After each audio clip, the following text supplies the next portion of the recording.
Kalau minggu lalu, kalau nggak salah gembala kalian ya, Bapak Ibu yang khotbah tentang mengelola keuangan. Hari ini tema khotbah saya adalah pernikahan yang bahagia.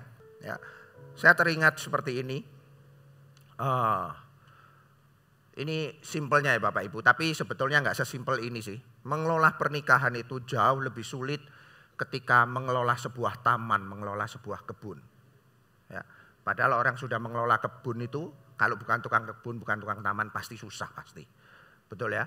Perlu disiramin, perlu kalau yang ada yang tumbuhan yang misalnya nggak bertumbuh pada tempatnya atau tumbuhan liar harus kita tebang, kita potong dan lain sebagainya supaya kebun atau taman yang kita rawat itu menjadi kebun yang indah, kebun yang bagus. Ya, jangan biarkan pengganggu-pengganggu yang dari luar itu merusak tanaman atau kebun yang ada di taman kita. Betul nggak? Kenapa saya ngomong seperti ini? Karena kalau di rumah yang rawat taman itu bukan saya, istri saya. Karena bukan saya males, saya memang nggak seneng. Istri saya memang seneng gitu ya. Tapi nggak pernah berhasil. Bukan nggak pernah berhasil sih. Tapi apa ngomongnya ya? Taman itu di rumah selalu habis. Sampai rumput-rumputnya itu gundul habis. Tinggal tanahnya aja. Jadi kalau hujan, musim-musim hujan gini tanahnya gitu bisa apa? Bisa kalau longsor kok apa ya bahasanya ya, kayak longsor gitulah. Ibaratnya habis gitu. Karena rumputnya nggak ada. Ya. Kenapa? Karena ada pengganggu. Kalau di tempat saya pengganggu, ya pengganggu-pengganggu lah. Salah satunya pengganggunya itu adalah kura-kura. Ya. Saya nggak lagi cerita hewan peliharaan saya, tapi kembali nanti ke topiknya ini supaya Bapak Ibu saya kasih contoh ini supaya Bapak Ibu nangkap gitu. Ya, itu setiap kali saya taman itu habis tumbuhannya, ganti dengan tanaman-tanaman yang baru, nggak sampai 3 bulan mungkin, ya sebulan gitu, rumput gundul lagi. Kalah salon potong rambut itu, cepet gitu gundulnya itu, rumput-rumput tanaman itu dimakan sama kura-kura itu. Ya. Yang mau saya katakan, saya bukan lagi ngajarin Bapak Ibu untuk berkebun, bertanam. Ya.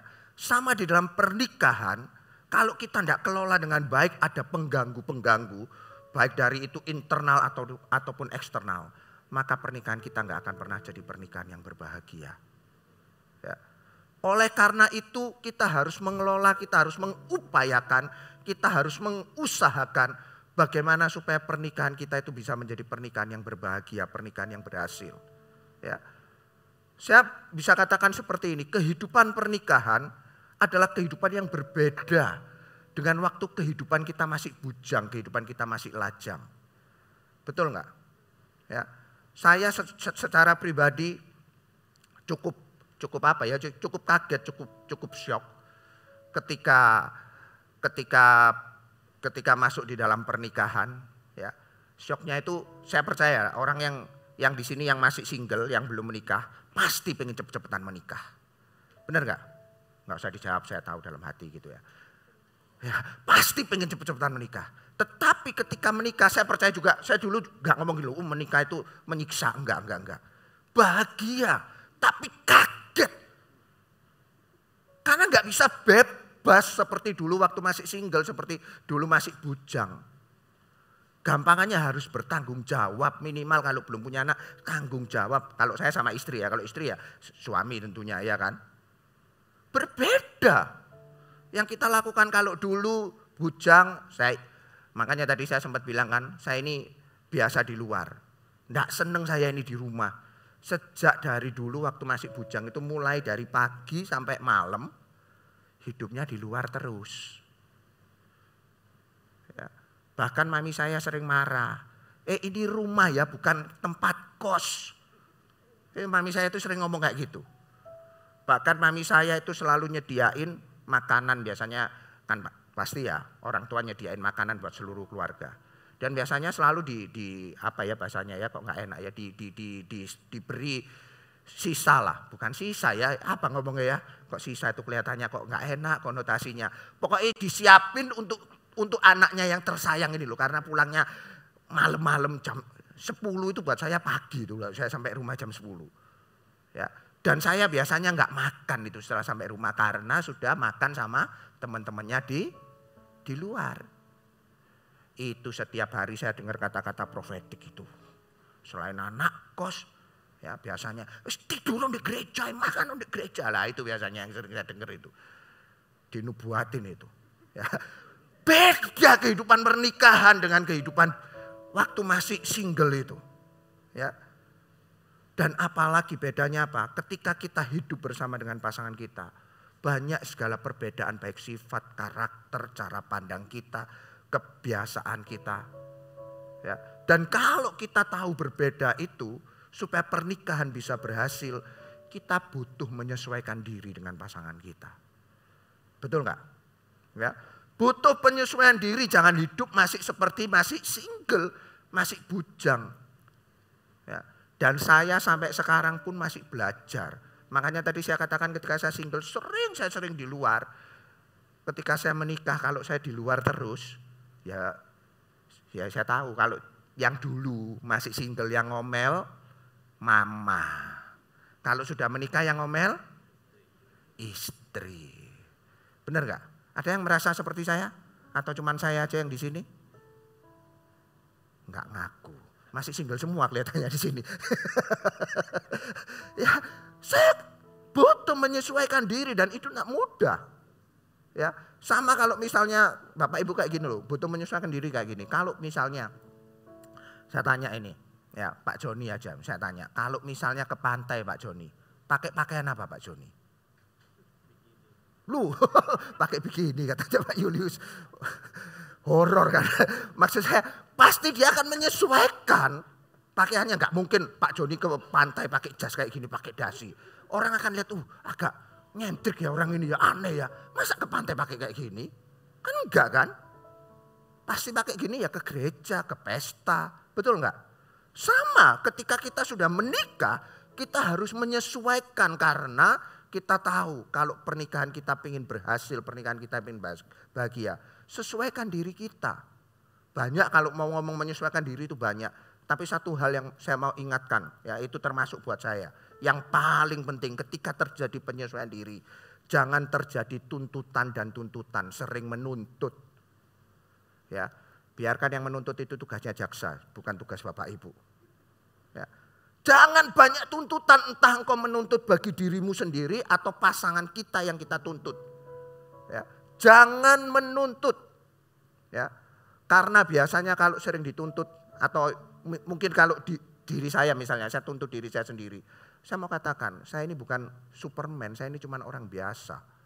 Dan kalau saya tuntut diri saya sedemikian rupa, ya, dan saya nggak akan pernah sampai ya. Mungkin kita bisa sampai, tapi suatu saat, ya, ketika tuntutan itu misalnya bleset nggak terpenuhi sedikit, maka akan terjadi tekanan.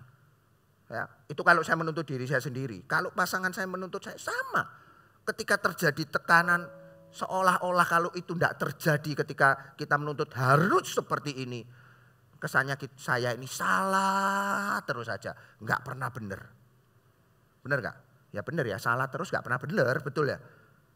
Salah terus nggak pernah benar. Akhirnya biasanya jadi sensi, betul nggak? Ngomong sedikit aja marah langsung, benar nggak? Jangan itu terjadi di dalam kehidupan setiap kita. Ya, saya mau baca ayat firman Tuhan dulu. Saya harus agak cepat ya Bapak Ibu ya, karena ini banyak ini, enggak apa-apa ya agak cepat ya. 1 Korintus 15 ayat yang ke-10 dikatakan seperti ini. Tetapi karena apa? Kasih karunia Allah, aku adalah sebagaimana aku ada sekarang. Dan kasih karunia yang dianugerahkannya kepadaku tidak sia-sia. Sebaliknya aku telah bekerja lebih keras daripada mereka semua. Tetapi bukannya aku, melainkan kasih karunia Allah yang menyertai aku. Di firman Tuhan ini yang saya highlight itu adalah tetapi karena kasih karunia. Dan ini lanjutnya bekerja lebih keras. Bagi saya seperti ini, tidak ada atau saya tidak pernah menemukan sebuah pernikahan yang tidak ada masalah. Saya tidak doakan pernikahannya punya masalah loh, itu otomatis itu. Ya, tidak ada pernikahan yang sempurna terjadi. Yang saya selalu lihat bahkan pernikahan hamba-hamba Tuhan sekalipun, ya, itu ada yang namanya masalah. Oleh karena itu tadi saya katakan, kalau pengen pernikahan kita bahagia, kita harus menyesuaikan diri. Jangan menuntut, butuh yang namanya kerjasama untuk menghadapi setiap masalah demi masalah yang terjadi di dalam keluarga kita. Ya. Dan proses kerjasama ini akan terjadi seumur hidup sampai maut memisahkan. Jangan ngomong, oh ini urusanmu anak, itu urusanmu yang urus. Gak bisa. Ya. Dan saya sampai sekarang pun juga masih belajar. Makanya tadi kenapa saya highlight itu tadi, bekerja lebih keras, bekerja bersama-sama. Lewat ayat ini kita diingatkan baik segala kelebihan, segala kekurangan, entah yang dimiliki suami atau istri, itu semua terjadi oleh karena kasih karunia Allah. Ya. Semua terjadi oleh karena kasih karunia Allah. Bekerjalah lebih keras, berjuang. Jangan menyerah, latih diri kita. Jangan sampai putus asa. Karena tadi saya katakan selalu ada masalah di dalam pernikahan kita. Dan kalau ada masalah itu kasih karunia Allah yang memampukan kita. Makanya firman Tuhan ngomong bekerja lebih keras, berjuang. Tidak peduli seberat apapun itu. Lakukan itu berdua, bukan sendirian. Jangan lihat masalah yang terjadi di dalam keluarga kita, tapi pandanglah kasih karunia Allah yang dianugerahkan kepada kita. Seberat apapun, ya, apa yang terjadi di dalam masalah, di dalam keluarga kita, di dalam pernikahan kita. Ya, kalau saya mau sharing banyak Bapak Ibu. Ya, semakin kesini harusnya, ya, buat saya kayak gini, semakin usia pernikahan kita semakin dewasa, harusnya setiap masalah itu bisa dihadapi dengan jauh lebih mudah. Kalau kita sudah menyesuaikan diri dengan pasangan kita. Tapi kalau semakin usia pernikahan kita semakin dewasa, kita semakin susah. Walaupun saya percaya masalahnya itu selalu akan bertambah semakin besar, nggak mungkin semakin kecil, pasti semakin banyak. Kalau kita masih berdua suami istri, masalahnya cuman suami sama istri. Punya anak satu, masalahnya ketambahan karena anaknya satu. Punya anak 10, itu masalahnya jauh lebih. Bener gak? Ya. Kalau dulu ngomong banyak anak banyak rezeki, kalau sekarang banyak anak banyak berkat. Ya kan? Jangan banyak masalah, jangan banyak anak banyak berkat. Tapi kalau mau punya anak banyak ya terserah Bapak Ibu, saya kembalikan gitu kan. Ya. Artinya selalu ada masalah dan harusnya, ya, kenapa saya bisa katakan seperti ini? Karena bagi saya kayak gini loh, semakin usia pernikahan semakin dewasa, harusnya semakin kenal loh pasangan kita itu siapa. Dan ketika ada masalah kita tahu loh kira-kira cara pikirnya, penyelesaiannya seperti apa. Pasangan kita nanti bisa bekerja bersama-sama. Engkau enggak menanggung dirimu sendiri. Engkau enggak tanggung siap masalah itu cuman sendiri. Makanya itu tadi saya katakan jangan pandang masalah itu. Tapi lihatlah kasih karunia Allah yang Tuhan berikan di dalam kehidupan setiap kita baik suami maupun istri. Untuk menghadapi setiap permasalahan yang terjadi dalam keluarga kita. Ya. Kalau itu yang terjadi, punyailah alasan untuk engkau bersemangat. Punyailah alasan untuk bersukacita. Ya, memang enggak mudah. Ya, Yeremia pasal 17 ayat yang kelima, enggak usah dibuka. Di situ ayat yang cukup terkenal bagi setiap kita. Terkutuk orang yang mengandalkan manusia. Orang yang mengandalkan kekuatannya sendiri. Orang yang hatinya menjauh kepada Tuhan. Makanya tadi saya katakan ketika ada masalah dalam pernikahan kita, jangan andalkan diri Anda, jangan andalkan kekuatan manusia. Bahkan mungkin kok bukannya nggak boleh datang ke hamba Tuhan ya Bapak Ibu, nggak apa-apa. Tapi bahkan lebih daripada itu, engkau jangan menjauh dari Tuhan, tapi dekatkanlah dirimu supaya kasih anugerah Tuhan itu turun, kasih karunia Tuhan itu turun dalam kehidupan setiap kita, membuat kita ini sanggup melangkah apapun yang terjadi dalam pernikahan kita. Amin. Ya. Saya tulis juga kayak gini di PPT-nya. Musuh dari sebuah pernikahan yang berbahagia adalah merasa superior. Merasa superior itu merasa unggul, merasa hebat. ya, atau merasa diri kita ini wis paling benar, paling pinter dan lain sebagainya. Kalau itu yang terjadi, saya bisa ngomong kayak gini, saya juga belajar loh Bapak Ibu. Apalagi bagi kaum Adam, kaum pria itu merasa paling paling hebat, paling pinter. Yang salah selalu enggak berani ngomong di sini, takut dicubit nanti. Saya kan istri saya enggak ada ya, berani ngomong aja enggak apa-apa. Ya, merasa aku yang paling hebat, aku yang paling pinter. Ini terjadi gara-gara siapa? Gara-gara aku. Kalau itu yang terjadi, ya, maka pernikahan kita akan susah jalannya untuk kita bisa bahagia. Ya, dan ini yang saya tulis ada 4 hal. Kebahagiaan pernikahan bisa terjadi bila. Yang pertama, saya tidak sempurna. Ya, makanya tadi saya katakan musuh dari pernikahan yang bahagia itu adalah superior. Dari ayat ini kalau Bapak Ibu ataupun ya yang di sini yang masih single, masih lajang, ingat-ingat ya. Kalau suatu saat engkau menikah, engkau ingin bahagia, ya, yang pertama ingat Anda tidak sempurna. Termasuk saya ngomong kayak gini, saya tidak sempurna. Sekuat dan sehebat dan sepinter apapun kita pasti punya kelemahan. Baik tokoh-tokoh di Alkitab sekalipun, mereka bukan orang yang sempurna. Tapi ada tapinya. Ya, ketika mereka gagal, mereka bangkit lagi. Salah satu contohnya kalau ngomong pernikahan itu Abraham. Ya, Abraham dengan Sarah. Salah satu janji Tuhan kepada Abraham apa Bapak Ibu? Aku akan menjadikan keturunanmu seperti bintang di langit, seperti pasir di tepi pantai. Ya, dan firman Tuhan ngomong Tuhan akan nanti memberikan anak kepada Abraham dan Sarah. Ya, Abraham dan Sarah ya, supaya enggak keliru. Ya, akan memberikan anak kepada mereka. Ya, itu janji Tuhan. Abraham percaya enggak Bapak Ibu?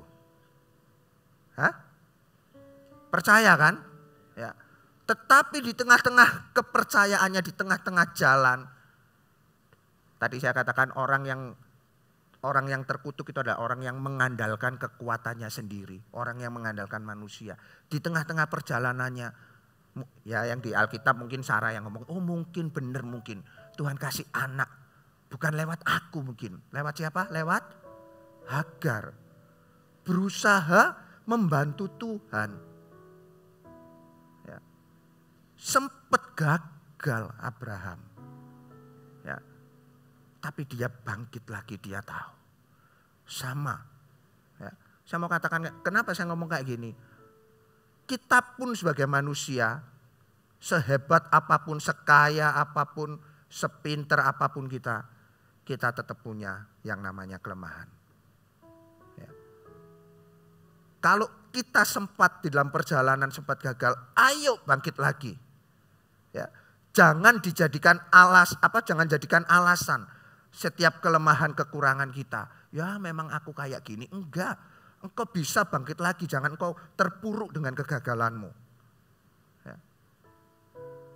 Apapun yang terjadi dalam pernikahan kita. Kalau kita masih belum berhasil menang. Ayo bangkit. Ayo bangkit. Kalau gagal lagi ayo bangkit. Bangkit. Ya. Jangan jadikan oh ya memang aku orangnya kayak gini. Aku sudah bisa. No. Mendekatlah kepada Tuhan. Tadi saya katakan jangan pandang masalahnya.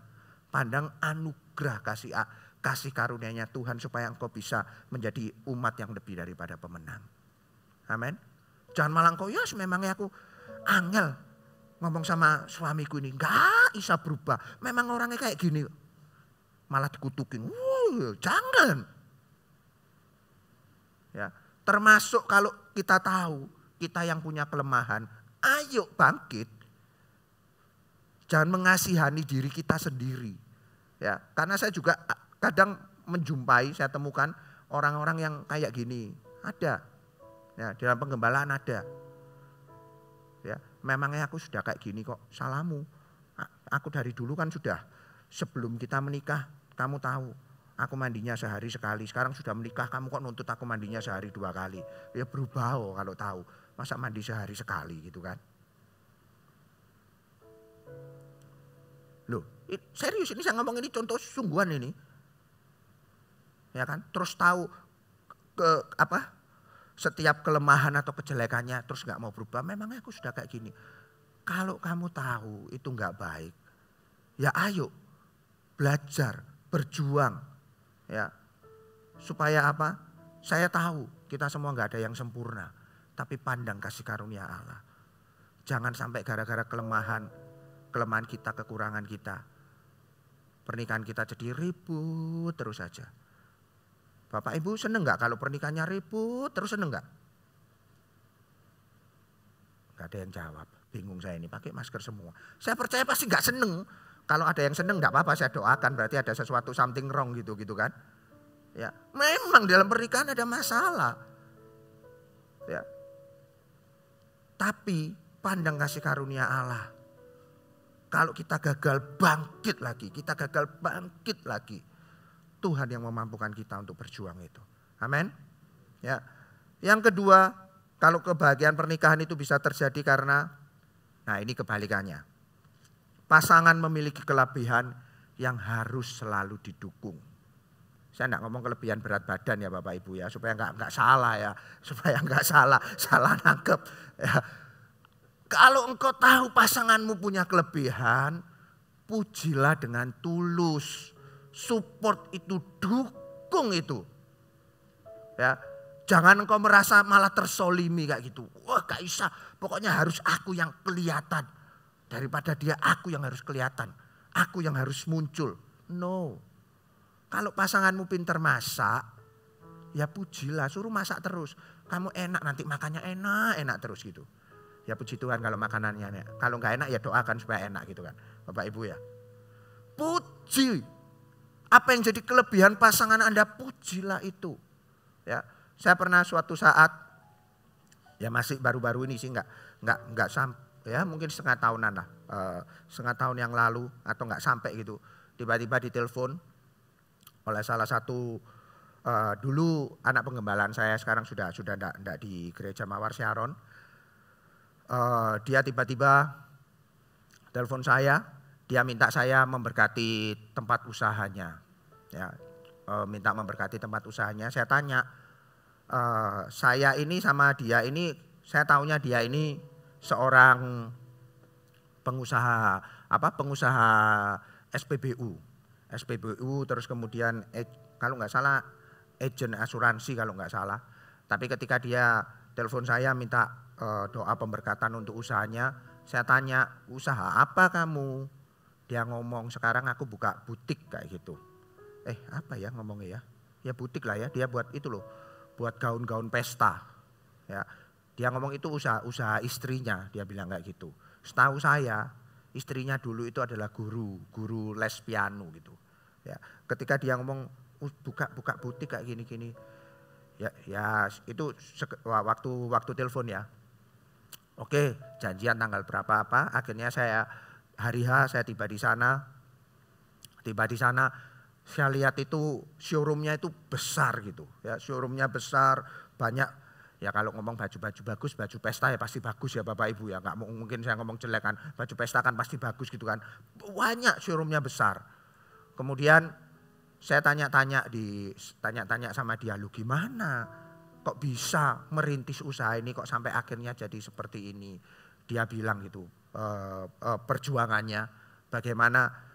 Tapi yang selalu saya ingat ketika dia cerita, sharing, dia selalu ngomong, aku selalu support kok istriku, aku selalu support istriku. Berulang kali dia ngomong gitu, aku dukung dia. Ya, dia ngomong loh, backgroundnya lo nggak punya, wong guru piano.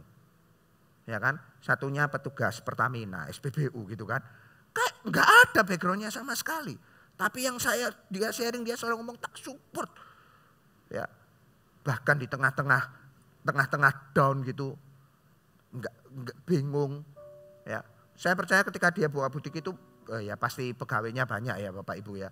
Dia ngomong bahkan ketika harus ke jalan Selompretan itu, ya beli kain, dia ngomong aku antarkan dia cari. Dia bukan orang yang pengangguran juga bukan. Suaminya loh maksudnya.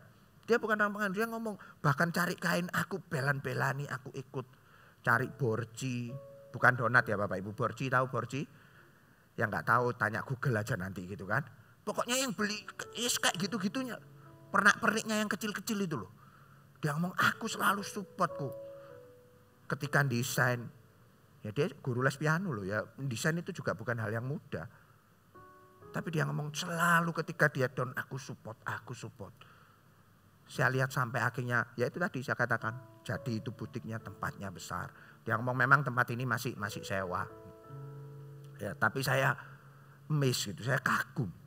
Ya, saya kagum kok bukan kok bisanya ya, tapi dari sepanjang itu tadi yang saya lihat,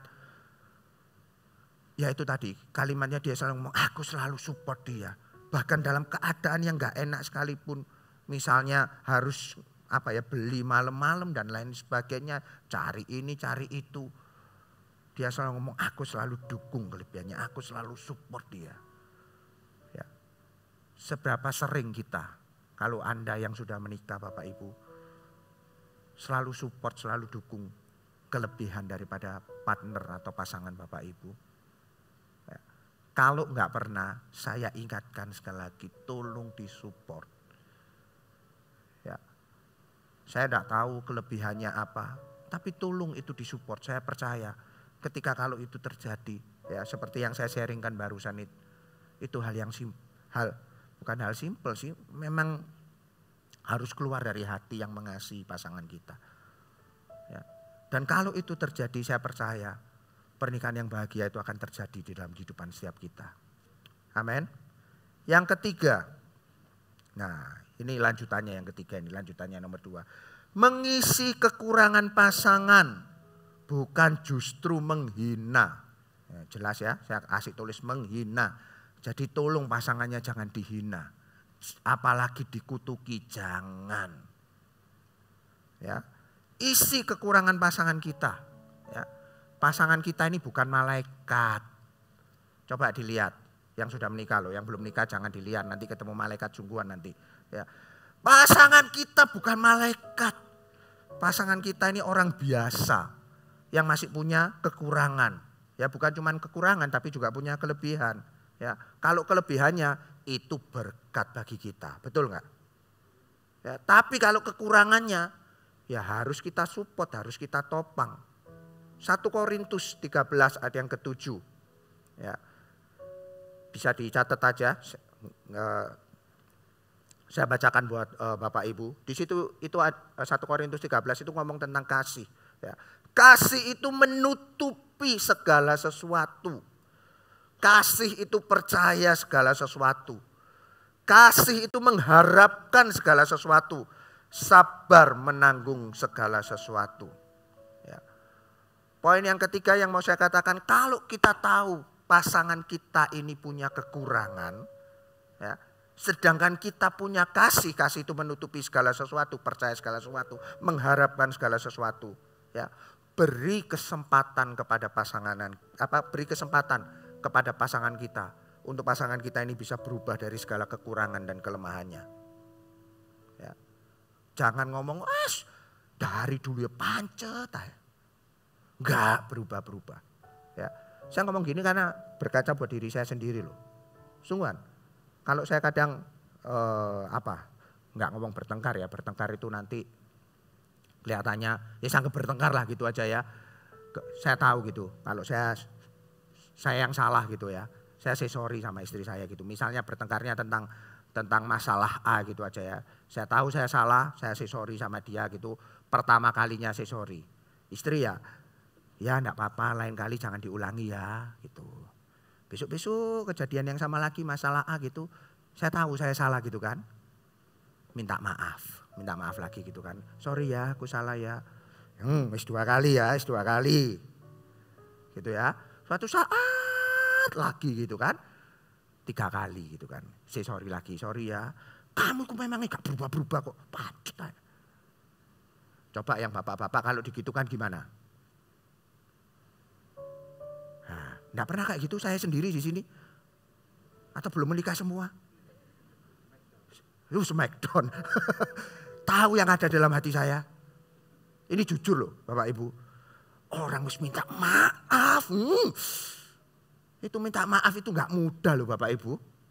Karena cowok itu biasanya merasa paling benar. Sing salah berarti siapa? Setan, istri. Saya gak ngajari gitu, maaf ya ibu-ibu. Yang salah bukan istri. Kadang, harus minta maaf sedih. Ya. Kalau tahu pasangannya punya kekurangan, punya kelemahan, bantulah dia supaya dia ini berubah. Karena tidak mudah, karena itu habit, kadang itu sudah kebiasaan cara didik keluarga kita kadang. Bukan berarti keluarga kita didik salah loh, kadang ya bisa itu terjadi seperti itu. Tapi bantulah, ya, berdoalah, ya, bila perlu ampuni. Ngampuni orang kayak gini. Kalau mau pernikahanmu bahagia ya harus gitu Bapak Ibu. Ya, doakan, jangan didoakan cepet dipanggil Tuhan loh Bapak Ibu. Jangan, doakan supaya berubah. Amin. Ya. Kenapa saya ngomong kayak gini? Coba kalau dulu inget-inget yang sudah menikah, yang belum menikah, apanya yang mau diinget-inget yang belum menikah. Coba kalau waktu pacaran, pacarnya kelihatannya sempurna banget, gak ada yang salah. Bener gak? Loh gak ada yang ngaku semua gini. Tapi kalau menikah kok salah tuh, gak sempurna belas. Ya kan? Saya ngomong kayak gini ini jujur loh Bapak Ibu sungguhan. Dulu itu sempurna gitu. Kata-katanya indah, adem di sini. Sekarang ngomong sedikit panas bikin bertengkar. Ya, beri waktu, beri kesempatan. Doalah, doakan. Bila perlu tumpangi tangan supaya berubah. Ya, isi kekurangan pasangan kita. Ya, buat saya kayak gini, ya. Jangan buat saya kayak gini. Pasangan kita ini suatu saat pasti bisa berubah. Bukan karena kita tuntut dia berubah. Tapi ketika kita belajar menopang, ya, mensupport setiap kelemahannya. Kenapa kita mensupport, kenapa kita mendukung? Karena kita mengasihi dia. Dan sebaliknya di sini yang disupport, didukung. Kenapa? Berubahnya bukan karena faktor ini supportnya sih. Tapi kalau yang di sini juga cinta, juga mengasihi, dia akan berubah karena mengasihi, tidak ingin menyakiti. Nangkep maksud saya Bapak Ibu Saudara? Nangkep? Ya, benar yang di sini support, sini mendoakan, di sini struggle untuk mau berubah. Tapi saya percaya bisa, kalau dia mengasihi pasangannya pasti bisa. Ya kan dulu pacaran kan saya selalu ngomong gunung akan kudaki, laut akan ku seberangi, itu walau pacaran. Menikah ya harus bisa. Bisa berubah karena mengasihi. Tapi yang di sini juga jangan menghakimi, jangan menuntut. Tuntutan itu enggak akan membuat dia berubah. Tuntutan itu akan membuat merasa down. Akan merasa aku digini. Salah terus aku. Tapi ketika engkau support, engkau tunjukkan kasih itu kepada pasangan kita. Saya percaya dia juga akan berubah oleh karena mengasihi pasangan. Oh, aku enggak bisa ya, aku enggak boleh ya kayak gini ya. Kalau aku melakukan kayak gini, ya, dia enggak suka. Aku menyakiti hatinya. Ya. Amin. Ya, saya bisa ngomong kayak gini, saya juga enggak sempurna loh Bapak Ibu. Ya, dalam pernikahan saya juga belajar banyak. Ya, dari seorang yang tadi saya ngomong biasa di luar, untuk terus punya pasangan, punya anak. Tapi menikah itu bahagia Bapak Ibu. Amin. Yang belum menikah, segeralah menikah. Cari pasangan yang tepat. Kalau pasangannya gak tepat, ya gak bahagia. Ya. Yang terakhir, yang keempat. Pernikahan bahagia tidaklah sempurna, namun disempurnakan dengan saling pengertian. Kalau mau pernikahan Anda bahagia dan sempurna, milikilah yang namanya saling pengertian. Firman Tuhan aja ngomong loh, Adam dan Hawa. Ya. Hawa diciptakan untuk Adam, untuk apa? Untuk jadi seorang penolong, butuh ditolong. Ya. Adam dan Hawa diciptakan untuk saling menopang dan saling melengkapi. Jangan kita ngomong aku bisa hidup tanpa kamu. Ya. Apalagi banyak. Ya. Dan pasangan Anda itu adalah anugerah yang Tuhan berikan dalam kehidupan setiap kita. Bukan musibah, bukan troublemaker buat kita. Ya. Jangan sampai kita ngomong, aku nggak butuh kamu. Ya. Buat saya kayak gini, cinta itu mampu menerima kekurangan dan kelemahan pasangan kita. Ya. Serta cinta itu ada untuk saling menopang dan saling melengkapi. Amin. Ya. Kalau Anda punya kasih, Anda punya cinta, tentunya cinta Tuhan terlebih dahulu dalam kehidupan setiap kita. Ya, kita akan bisa mensupport, menopang pasangan kita dengan saling pengertian satu dengan yang lain, saling memahami. Ya, kalau ngomong saling memahami itu butuh yang namanya komunikasi. Ya, tapi saya tidak cerita itu, waktu saya sudah habis. Intinya kayak gini, pernikahan kita kalau mau sempurna, kalau mau bahagia, belajarlah saling mengerti satu dengan yang lain. Biar bisa mensupport, saling membutuhkan. Amin. Pernikahan hancur bukan karena kelemahan dan kesalahan, melainkan ketidakmengertian dan ketidakmampuan untuk menerima pasangan kita dalam kelemahan dan kesalahan. Sekali lagi, pernikahan itu ya, hancur bukan karena kelemahan dan kesalahan. Itu akan selalu ada di dalam pernikahan kita karena enggak sempurna. Ya. Tetapi bisa menjadi sempurna ketika ketidakmengertian dan ketidakmampuan untuk menerima pasangan kita, itu kita bisa mengerti, kita bisa menerima apa adanya. Amin. Ya. Dan saya percaya kalau itu yang terjadi dalam pernikahan kita, maka pernikahan yang berbahagia itu bisa terjadi dalam kehidupan setiap kita. Amin.